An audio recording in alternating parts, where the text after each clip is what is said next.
नमस्कार। एकता शान्ति र संस्कारको संवाहक कालिका एचडीमा तपाईलाई स्वागत छ। म तिलक पौडेल। कालिका समाचार सुरु गरौं प्रमुख समाचारका शीर्षकहरूबाट। कालिका समाचारको साथमा Vijay steel, one to rule, Vijay cement, तपाईको सपनाको मजबुत निर्माण। नेपालको अति लोकप्रिय motorcycle Hero Super Splendor. Nekapa Oli समूहले प्रमुख सचेतकबाट देव गुरुङलाई हटायो। गुरुङको जिम्मेवारीमा विशाल भट्टराईलाई नियुक्त। कांग्रेस नेता तथा पूर्व उद्योग मन्त्री नवीनराज जोशीको अवस्था जटिल, भेन्टिलेटरमा राखेर उपचार गरिँदै। नाइजेरियामा एक विद्यालयमा बन्दुकधारीको आक्रमण, 300 भन्दा बढी छात्रको अवस्था अज्ञात, अपहरण गरिएको आशंका। र शहीद स्मारक बी डिभिजन लिगमा 7 दोबाटो युथ क्लबद्वारा खुमलटार युथ क्लब पराजित।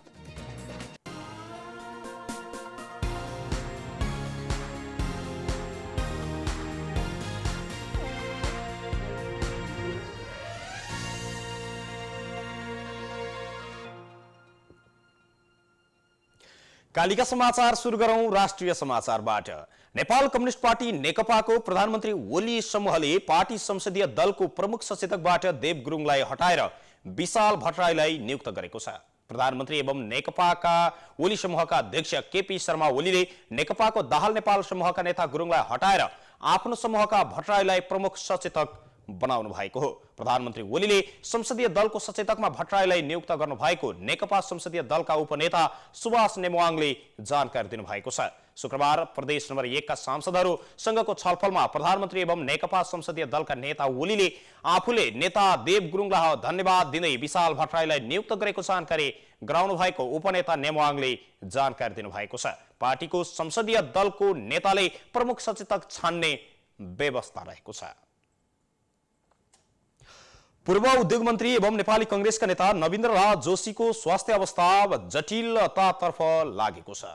सुधार नदेखिएको समेत स्वास्थ्यमा सुधार नदेखिएको अस्पताल स्रोतले जानकारी दिएको छ।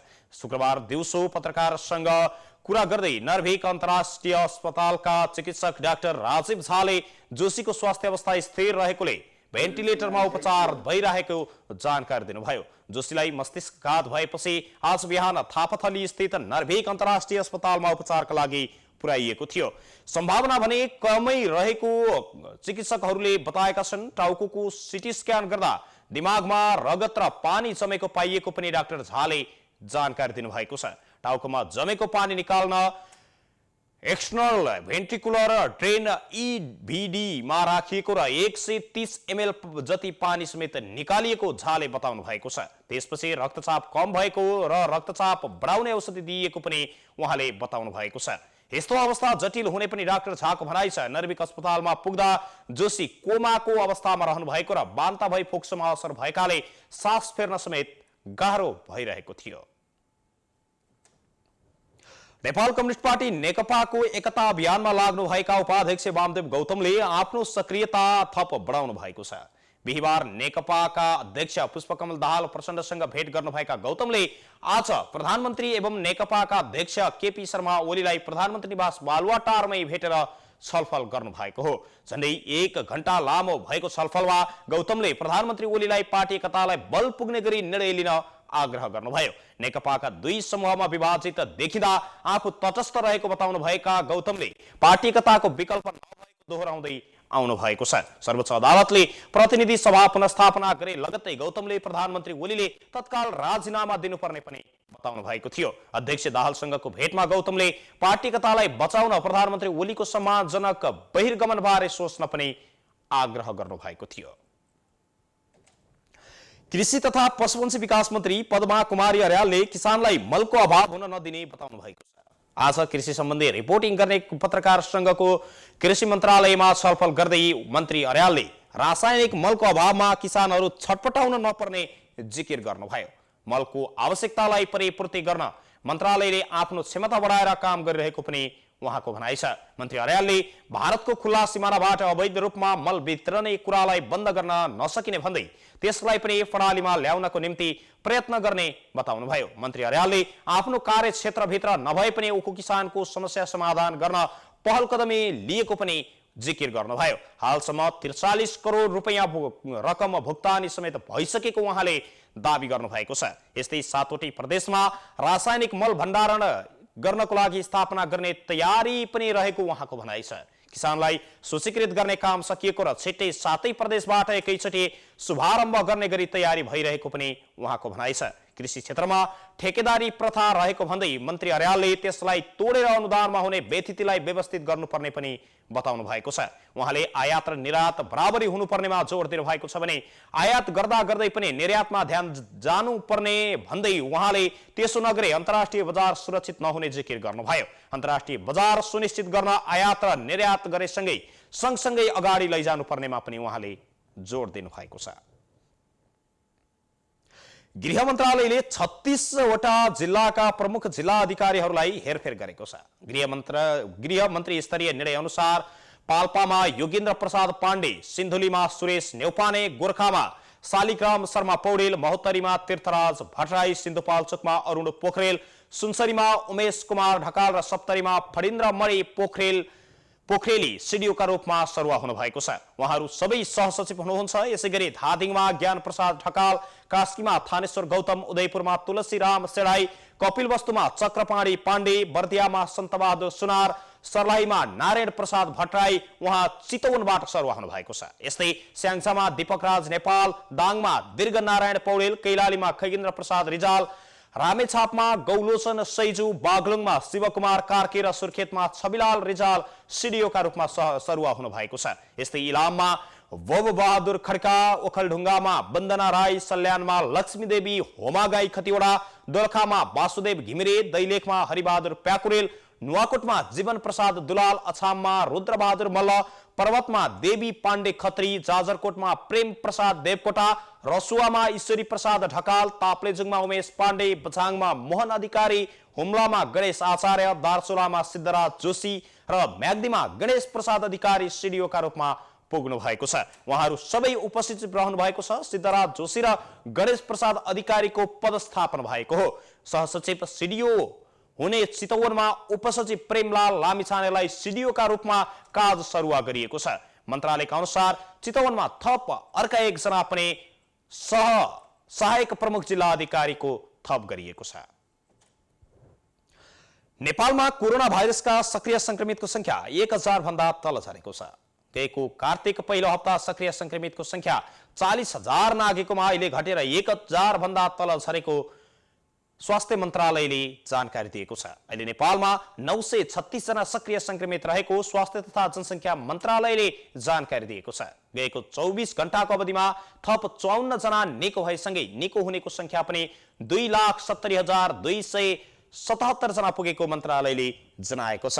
यस्तै गएको 24 घण्टामा 112 जनाले कोरोना संक्रमित हुन पुगेका छन् भने 3,944 जनाको पीसीआर परीक्षण गर्दा 112 जनामा संक्रमण पुष्टि भएको मन्त्रालयले जानकारी दिएको छ। यस्तै थप 4 जनाको कोरोना संक्रमणकै कारण ज्यान गएसँगै नेपालमा कोरोना संक्रमणका कारण ज्यान गुमाउनेको संख्या पनि 2,771 जना पुगेको स्वास्थ्य तथा जनसंख्या मन्त्रालयले जनाएको छ। सडक विस्तारको क्रममा अन्यायपूर्ण ढंगबाट विस्थापित गराइएको भन्दै पीडितहरूले विरोध प्रदर्शन गरेका छन्। विभिन्न नागरिक संगठनहरूको आयोजनामा आज माइतीघर मण्डलामा विरोध प्रदर्शन गरिएको हो। सडक विस्तारका क्रममा काठमाडौँका आदिवासी नेवारहरूलाई विस्थापित गरिएको र संविधाको समेत विनाश भइरहेकाले आन्दोलन गरिएको अभियन्ता राजेन्द्र महर्जनले बताउनु भएको छ। बालाजु बाइपासमा रहेका 48 घरधुरीलाई सरकारले अन्यायपूर्ण रूपमा विस्थापित गराएको पीडितहरूको गुनासो छ। सर्वोच्च अदालतको अन्तरिम आदेश समेत नमानेर मुआवजा र क्षतिपूर्ति बिना सरकारले घर भत्काएको पीडितहरूले आरोप लगाएका छन्। घर भत्काउन अवरोध गर्दा घर धनी र अभियन्ताहरूलाई प्रहरीले हिरासतमा लिएको भन्दै उनीहरूलाई बिना शर्त रिहाईको माग गर्दै आन्दोलन गर्नु परेको उपत्यका व्यापी सडक पीडित संघर्ष समितिका सदस्य विद्या श्रेष्ठले बताउनु भएको छ। मातृभाषा बोलेकै कारण बालाजु बाइपास स्थित स्थानीयहरूलाई प्रहरीले धरकपड गरी नियन्त्रणमा लिएको नेवा दे दबुका अध्यक्ष नरेश ताम्राकारले बताउनु भएको छ। सरकारले सर्वोच्च अदालतको अन्तरिम आदेशलाई समेत लत्याएर घरहरू भत्काएको पीडितहरूको भनाइ छ। वर्षौंदेखि सरकारी निकायसँग सिफारिस लिई बनाएका घर तथा कानुनी रूपमा पनि आफूहरूको जित भएको भए पनि राजनीतिक कारण घर भत्काइएको पीडित श्याम कृष्ण मानन्दरले बताउनुभयो। प्रहरी नियन्त्रणमा भएका घरधनी तथा अभियन्ताहरूलाई रिहाई नभई विस्थापित भएका परिवारहरूको बारेमा न्यायिक निरूपण नभएसम्म आन्दोलन जारी रहने पनि संघर्ष समितिले चेतावनी दिएको छ। एकता शान्ति र संस्कारको संवाहक कालिका एचडीमा प्रसारित कालिका समाचारमा पालो भएको छ विज्ञापनको। तर त्यसभन्दा अगाडि अहिले प्रसारित प्रमुख समाचारका शीर्षकहरू एकपटक। कालिका समाचारको साथमा Vijay steel, one two role, Vijay cement, तपाईको सपनाको मजबुत निर्माण। नेपालको अति लोकप्रिय motorcycle Hero Super Splendor. Nekapa Oli समूहले प्रमुख सचेतकबाट देव गुरुङलाई हटायो। गुरुङको जिम्मेवारीमा विशाल भट्टराईलाई नियुक्ति। कांग्रेस नेता तथा पूर्व उद्योग मन्त्री नवीन राज जोशीको अवस्था जटिल, भेन्टिलेटरमा राखेर उपचार गरिँदै। नाइजेरियाको एक विद्यालयमा बन्दुकधारीको आक्रमण, 300 भन्दा बढी छात्राको अवस्था अज्ञात, अपहरण गरिएको आशंका। र शहीद स्मारक बी डिभिजन लिगमा 7 बाटो युथ क्लबद्वारा खुमलटार युथ क्लब पराजित।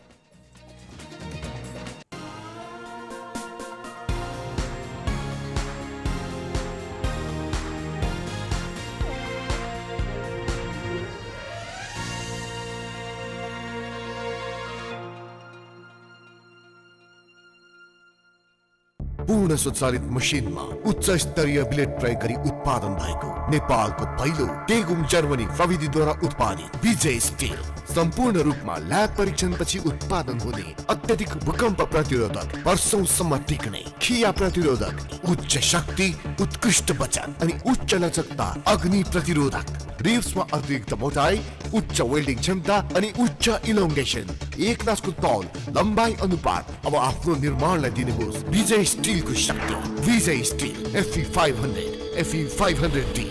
विजय स्टिल, बर्न टु रुल। मेरो हिरो सुपर स्प्लेन्डर।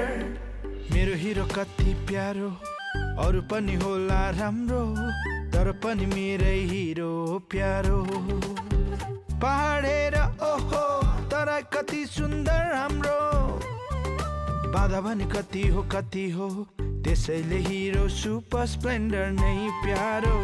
घाम लागे हुन्छ धुलो, पानी परे हिलो मैलो, त्यसैले त हिरो सुपर स्प्लेन्डर नै प्यारो।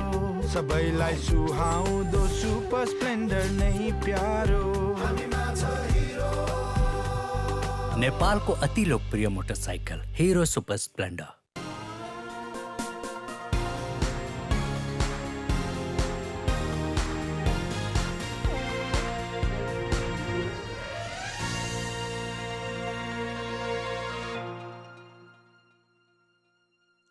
विज्ञापनपछि कालिका समाचारमा पुनः स्वागत छ। अब स्थानीय समाचार। लेखक दुर्गा दत्त पौडेलको पहिलो पुस्तक मैले बुझेको भागवतको छलफल भएको छ। नेपाल पत्रकार महासंघ चितवन शाखामा परिचयात्मक कार्यक्रमको आयोजना गरी पुस्तकको समीक्षा सहित छलफल गरिएको हो।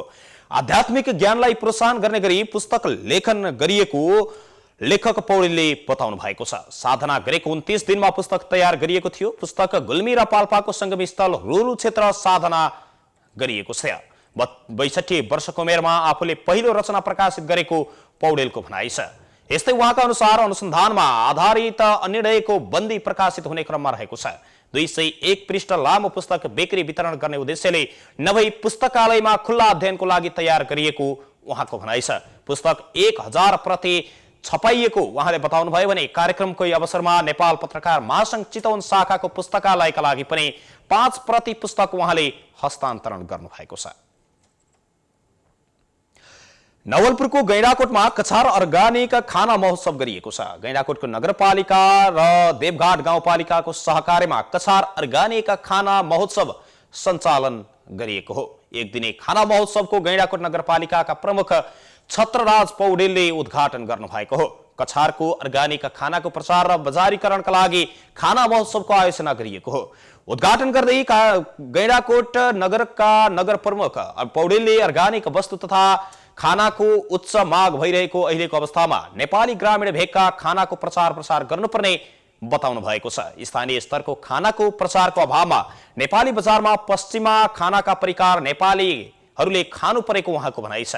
स्थानीय खानाका परिकार र वस्तुको चिनारीका निम्ति नगरपालिकाले भूमिका खेल्ने उहाँको भनाइ छ। खाना महोत्सवमा कछारको अर्ग्यानिक खानाको प्रचार हुने विभिन्न स्टलहरू समेत राखिएको छ। कछारको खाना चिनाउने र वस्तुको बजारीकरण र प्रवर्धन गर्न खाना महोत्सवको आयोजना गरिएको कार्यक्रम संयोजक एवं गैंडाकोट तनहुँ सम्पर्क समाजका अध्यक्ष खड्ग बहादुर आलेले बताउनु भएको छ। कालिका समाचारमा अब अर्थ समाचार। चीन सरकारले काठमाडौँको दरबार हाई स्कुललाई शैक्षिक सामग्री हस्तान्तरण गरेको छ। चिनिया नयाँ वर्षको उपलक्ष्यमा चीन सरकार र चिनिया जनताको तर्फबाट स्टेशनरी सामग्री, खेलकुद सामग्री, स्वास्थ्य सामग्री, ड्रेस लगायतका सामग्रीहरू सहयोग गरिएको बताइएको छ। आज विद्यालयमा विशेष कार्यक्रमको आयोजना गरी नेपालका लागि चिनिया राजदूत हौ यान्सीले शैक्षिक सामग्री हस्तान्तरण गर्नु भएको हो। सोही अवसरमा शिक्षा विज्ञान तथा प्रविधि मन्त्री कृष्ण गोपाल श्रेष्ठले चीन सरकारले आफैले पुनर्निर्माण गरेको विद्यालयमा चिनिया नयाँ वर्षको उपलक्ष्यमा खेलकुद, स्वास्थ्य सामग्री, स्टेशनरी तथा ड्रेस सहयोग गरेको बताउनुभयो। चीन सरकारको सहयोग निरन्तर प्राप्त भइरहेको भन्दै मन्त्री श्रेष्ठले राजदूत यान्सीलाई धन्यवाद समेत ज्ञापन गर्नुभएको छ। 2072 सालको भूकम्पबाट दरबार हाई स्कुल पूर्ण रूपमा क्षति भएपछि चीन सरकारले आफैले विद्यालयको भवन पुनर्निर्माण गरेको थियो। पुनर्निर्माण पछाडि बनेको भवनमा रहेका कक्षा कोठाहरू ठूला, फ्राकिला र आधुनिक देखिएका छन्। चीन सरकारको सहयोगमा नै विद्यालयमा फर्निचर लगायतका सबै सामग्रीको व्यवस्थापन समेत गरिएको, पुनर्निर्माणपछि विद्यालयमा पठन पाठन समेत सुरु भइसकेको छ। कालिका समाचारमा अब अन्तर्राष्ट्रिय समाचार। नाइजेरियाको एक उत्तर पश्चिमी जम्फारा राज्यका सयौं स्कुले छात्राहरू अपहरणमा परेको आशंका गरिएको छ। आज बिहान भएको बन्दुकधारीहरूको आक्रमणबाट एक विद्यालयमा गरेको आक्रमणमा झन्डै 300 जना छात्राको बारेमा अहिलेसम्म कुनै पनि जानकारी प्राप्त नभएको शिक्षकले बताएका छन्। बन्दुकधारीले स्थानीय समय अनुसार आज बिहान रातको 1 बजेको समयमा आक्रमण गरेको बताइएको छ। जाम्बे क्षेत्रको एक विद्यालयमा मोटरसाइकल र गाडीमा गएका बन्दुकधारीहरूको एक समूहले आक्रमण गरेको शिक्षक पञ्चनाम गरेको एक समाचार वेबसाइटलाई बताएका थिए। नाइजेरियामा सरकारका प्रवक्ताहरूले आक्रमणको पुष्टि गरेका छन् तर यसबारेमा अन्य जानकारी भने दिएका छैनन्। गएको केही हप्ता यता भएको अपहरणको घटनालाई यसलाई सबैभन्दा ठूलो मानिएको छ। नाइजेरियामा हतियारधारीहरूले फिरौतीको लागि अपहरण गर्दै आएका छन्। नाइजेरियाको छिमेकी देश नाइजरमा गएको हप्ता 27 विद्यार्थी सहित कम्तीमा 42 जनाको अपहरण गरिएको थियो। त्यो घटनाको बारेमा अहिलेसम्म कुनै पनि जानकारी प्राप्त नभएको बीबीसीले जनाएको छ। गएको वर्षको डिसेम्बरमा नाइजेरियाको कत्सिना राज्यमा बन्दुकधारीले 300 भन्दा धेरै छात्रलाई अपहरण गरेका थिए। छलफलपछि उनीहरूलाई रिहा गरिएको थियो। कालिका समाचारमा अब खेल समाचार।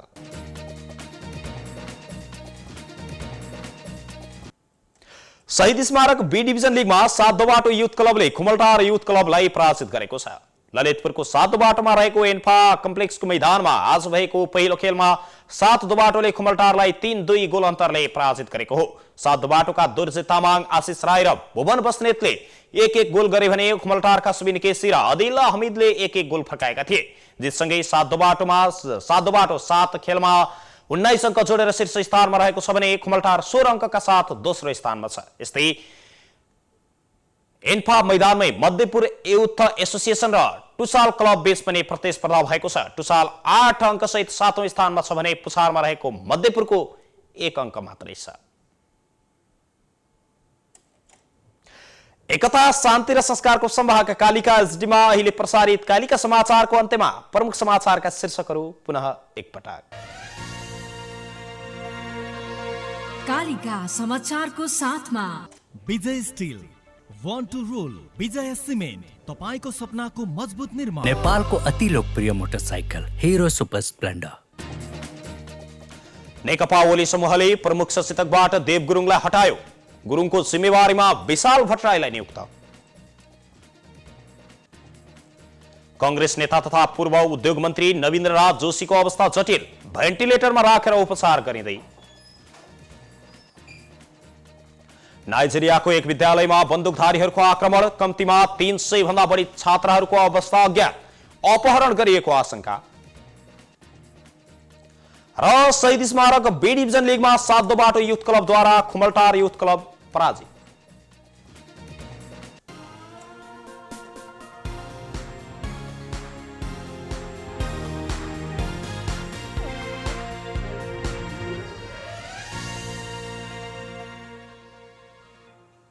यो सँगै एकता, शान्ति र संस्कारको संवाहक कालिका एचडीमा अहिले प्रसारित कालिका समाचार अहिलेका लागि यति नै। हेर्दै गर्नुहोला कालिका एचडी। म तिलक पौडेल बिदा हुन्छु। नमस्कार।